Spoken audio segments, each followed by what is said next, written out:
తిరుపతి లడ్డూలో జంతువుల కొవ్వు ఉంది కదా అండి, అది కలిపారు అని అంటున్నారు. దాని గురించి మీరేమంటారు? అంటే దాని మీద పెద్ద కాంట్రవర్సీ అవుతుంది కదా, దాని గురించి మీరేమంటారు? తిరుపతి లడ్డులో కల్తీగా జంతువుల కొవ్వు ఉందని ఆ యొక్క ఇన్వెస్టిగేషన్ రిపోర్ట్స్ ద్వారా తెలిసిందని అంటున్నారు. కానీ వైసీపీ వాళ్ళేమో పాత డాక్యుమెంట్స్ చూపిస్తున్నారు, పాత రిపోర్ట్లు చూపిస్తున్నారు. వాళ్ళ ఆయాంలోనే జరిగిన కొవ్వు అనేది యూజ్ చేశారు అని చెప్పి రిపోర్ట్స్ కూడా వస్తున్నాయి కదా, దానికి మీరేమంటారు? చాలా పెద్ద ఇష్యూ. ఎవరైతే తప్పు చేశారో వాళ్ళ మీద చర్యలు తీసుకుంటే బాగుంటుంది. నాకైతే టీవీ చూసిన మేరకు వాళ్ళు చెప్పినటువంటి విషయాల మేరకు కల్తీ జరిగిందనేటువంటి విషయం నాకు అర్థమవుతుంది. As a common man I can say this is the only. ఇప్పుడు జరుగుతున్న సిచ్యువేషన్ ప్రకారం అన్నీ మాకు అలాగే జరిగాయి కాబట్టి మేము అది కూడా నమ్మొచ్చు. దానికేముంది, నమ్ముతాం. ఎందుకంటే మాకు జరిగే సిచ్యువేషన్స్ అలాగే జరిగాయి మాకు అన్నీ. వైసీపీ ఉన్నప్పుడు టీటీడీ చైర్మన్ ఇలా ఏం జరగలేదు, ఇదంతా తప్పుడు ప్రచారం బాబు గారు చేస్తున్నారు అని అంటున్నారు. దానికి మీరేమంటారు? తప్పుడు ప్రచారము ఎన్నో కోట్ల మందికి సంబంధించిన ఇష్యూ కాబట్టి అంత ఆషామాషిగా చెప్పరు. ఏదైనా ఉంటేనే, కొంత నిజం ఉంటేనే చెప్పగలుగుతారు. కానీ దీన్ని కూడా అధ్యయనం చేయాలి. అధ్యయనం చేసి పూర్తిగా తెలుసుకొని ఇంకోసారి జరగకుండా అరికట్టాలి. ఇప్పుడు పార్టీని వాళ్ళు ప్రజల్ని నమ్మించడానికి అనేక రకాలుగా చెప్తూ ఉంటారు. చెప్పేవన్నీ కూడా నిజాలు కావు కదా. ఏదైనా సరే ప్రూఫ్స్ అనేటువంటివి నిజాన్ని నిరూపిస్తాయి కదా. సాక్ష్యాలనేటువంటి ఎవిడెన్స్ పక్కా ఉండేటప్పుడు, సాక్ష్యాలు కరెక్ట్గా ఉండేటప్పుడు అవి నిజాలు అనిపించుకుంటాయి. లేని మాటలు చెప్పడానికి నిజాలు అనిపించుకోవు. అది మరి బాబు గారు 100 రోజుల పరిపాలన మీకు ఎలా అనిపించింది? పర్వాలేదండి. ఇప్పుడు కనీసం మంత్రుల దగ్గరికి, మరి ముఖ్యమంత్రి దగ్గరికి రాగలుగుతున్నాము. అప్పుడు తాడేపల్లె యొక్క హౌస్లోనే ముఖ్యమంత్రి గారు దాదాపు కిలోమీటర్ దూరంలో ఉంచేవాళ్ళు. ఏదైనా సమస్యలు చెప్పడానికి వెళ్ళిన వారికి ఆ చిన్న చిన్న అధికారులు పట్టించుకునేవారు కాదు. అయితే దానివల్ల విసిగిపోయారు జనాలు. వాళ్ళకి ఇష్టం వచ్చినట్లు సొంత జాగిర్లాగా నడిపినటువంటి ఆ ప్రభుత్వాన్ని కసి కట్టుకొని పగబట్టి ప్రజలు ఓటు ద్వారా వారికి తగిన గుణపడని చెప్పారు. వీళ్ళు కూడా కొద్దిగా ఆలోచించాలి. ఎన్టీఆర్ భవన్కి వచ్చిన వాళ్ళను కానీ, మరి మంత్రుల వద్ద పేషీలకు వెళ్ళే వాళ్ళకి కానీ సమాధానంగా వారికి పనులు చేసి మమ్మ అనిపించుకోవాలి. మీరు ఎక్కడి నుండి వచ్చారు? నేను శ్రీకాకుళం నుండి వచ్చాను. మీ పేరు? నా పేరు వెంకట సూర్యనారాయణ. అంటే ఏ ప్రాబ్లంతో వచ్చారు మీరు ఇక్కడికి? నేను నా అబ్బాయి విషయంలో ఈ వైసీపీ సపోర్టర్స్ చేసినటువంటి అన్యాయాలు, అక్రమాలుగా గత ఇప్పుడైతే ప్రభుత్వం మారిపోయిందో, టీడీపీ పోయి వైసీపీ ఎప్పుడైతే వచ్చిందో ఆ రోజు నుంచి మా కుటుంబం చాలా ఇబ్బందులు పడ్డాము. నా కొడుకు జీవితాన్ని నాశనం చేశారు చదువు విషయంలో. ఫస్ట్ ఇయర్ అబ్బాయి హాస్టల్లో ఉన్నాడు. హాస్టల్లో ఉంటే ప్రాబ్లమ్స్ ఫేస్ చేశాడు హాస్టల్లో. మీ బాబు కోసం వచ్చారా? వచ్చేసాం, వైజాగ్ వచ్చేసాం. ఇప్పుడు పెద్ద అబ్బాయి నుంచి కూడాను ఇబ్బంది అవుతుందా? అక్కడ కూడాను మేము ఉంటున్న ఓన్ ప్లేస్ వప్పంగి శ్రీకాకుళం. ఇబ్బంది మాకు శ్రీకాకుళం సూర్యమాల జంక్షన్లో సైట్ ఉంది. సైట్ అంటే వాళ్ళ ఫాదర్ వాళ్ళ తాతలతో నుంచి ఉంది. ఆ ప్లేస్ని ఆక్యుపై చేయడానికి ఎప్పటి నుంచో ట్రై చేస్తున్నారు.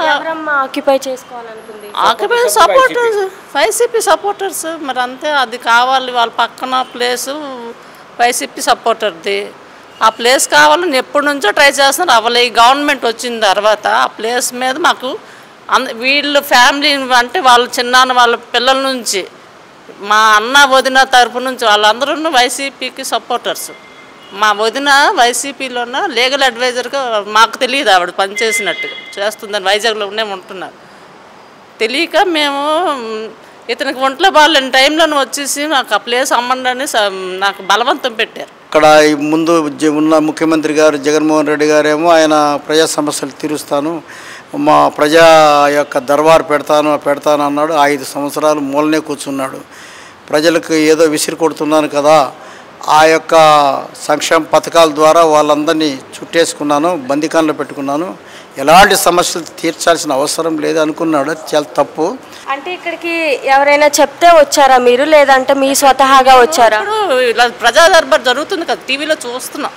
చూసి అంటే ఇక్కడికి వస్తే మీ ప్రాబ్లం అనేది సాల్వ్ అవుతుందని నమ్మకంతో వచ్చాము. ఎడ్యుకేషన్ పరంగా పిల్లడికి ఇబ్బంది పెట్టారు. అతనికి అయింది, ఇబ్బంది పడ్డారు. అతను ఇబ్బంది పడిన తర్వాత అతను సేఫ్ అయిపోయారు. అతను ఎక్కడి వరకు వెళ్ళిపోయారు తెలుసు, క్రియాటిన్ లెవెల్ పెరిగిపోయి కిడ్నీ ఇన్ఫెక్షన్ వరకు వచ్చింది అతనికి.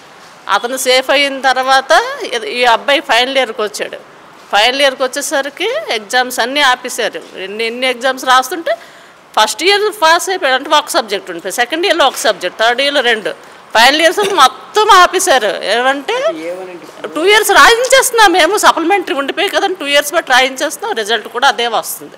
లాస్ట్కి మేము తిరిగి యూనివర్సిటీకి వెళ్ళి అడిగితే ఆంధ్ర యూనివర్సిటీ కన్సల్టెంట్ హెచ్ఆర్ల శ్రీకాకుళం హెచ్ఆర్లో చదివాడు. యూనివర్సిటీ కన్సల్టెంట్ ఆంధ్ర యూనివర్సిటీకి వెళ్తే బ్యాన్ లిస్ట్లో ఉందట ఈ అబ్బాయి నంబరు, ఒక్కడి నంబరు.